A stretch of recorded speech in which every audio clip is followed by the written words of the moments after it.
Saudiya Arabistoni poytaxti Ar-Riyod shahri mezbonlik qilgan 6-chi Islom birdamligi o'yinlari o'z nihoyasiga yetdi. Bahslarda o'zbekistonlik sportchilar 29 ta oltin, 35 ta kumush va 32 ta bronza, jami 96 ta medal bilan 57 mamlakat orasida umumjamoa hisobida Turkiyadan keyin ikkinchi o'rinni egalladi.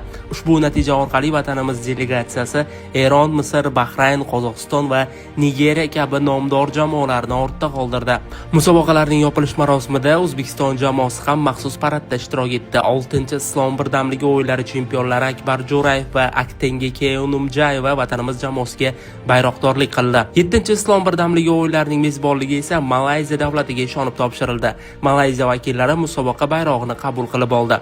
Demak, keyingi bahslar 2029-yilning noyabrida Malayziyaning Selangor viloyati Shoh Alam shahrida o'tkaziladi. O'zbekistonlik sportchilar Malayziyada o'tadigan bahslarda natijalarni yanada yaxshilashiga tilakdoshmiz.